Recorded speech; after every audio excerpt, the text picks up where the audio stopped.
Hi everyone, for tonight's Nightcap and review, I'm having milk because I have leftover cookies that I made today. Tonight I'll be reviewing Invoking the Blood by Kalista Neith. This is a book I downloaded off of KU, but of course I'm always giving my honest opinion. These are the tropes, and these are the content warnings. My rating for this book is 4 stars, so what's it about? So this book is about Faye, who is a magicless being in a society based around magic. It determines everything, even a welcome at court, which would better their lives. Their lives being her and her adoptive sister, Sparrow, who does happen to have magic, but refuses to join any court where her sister would be treated no better than a pet. So while Sparrow may get them into some wild situation, she knows that she always has Faye's back. And so that's why she allows Sparrow to talk her into sneaking into the Hunter's Moon Ball on a blood moon night, a night that is both sacred and a wild party for those who are vampires. But while at the party, hidden by her sister's magic, she manages to catch the eye, or I should say nose, of the Shadow Prince, one of the most powerful and feared creatures across the court. Thankfully, she's able to evade him before he catches and reveals her to a court where she would not have been welcome. Since then, however, she's been having these amazing dreams of the Shadow Prince that feel her both cherished and cared for. But what she doesn't realize is these are in fact shared dreams, and the prince uses these shared dreams to track down the woman that he believes to be his fated queen.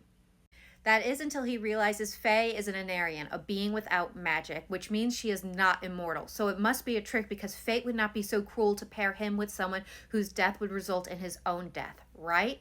So will Rune be able to work past his preconceived notions and see Faye for the woman that she is, the woman that he once cherished in their dreams? So what are my thoughts? Again, I'm giving this 4 stars. There were a lot of things I enjoyed about this book. It was definitely an interesting book, and it's the start of a series, and I will definitely be checking out the next one. One of the things I really enjoyed about this book was there was a strong focus on women. What I mean is that some of these royal courts are actually matriarchal in structure, so there was a strong focus on female sexual pleasure, centering women, as well as some of the men in this book actually go through training to sexually please the women that they will be with.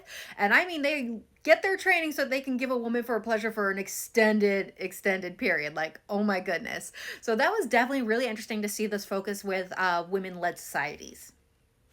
Now, for our female main character, I really did enjoy her. She was a strong woman who refuses to accept anything less than an equal partner, which in a society structured around magic, which she doesn't have, she is seen little better than an animal, which means generally the best she could hope for is to be someone's pet in one of these courts. But she refuses to accept anything less than her worth. But then you have Rune, our male main character, who was definitely frustrating at times because he would let his bias and preconceived notions get in the way of having a real relationship with Faye.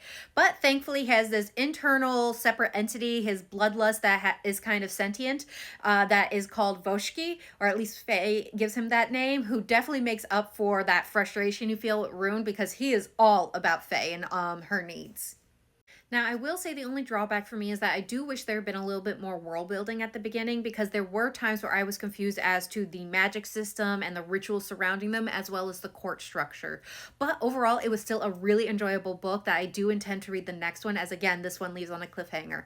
So I would recommend it. It is currently available, and I hope everyone has a good night and happy readings.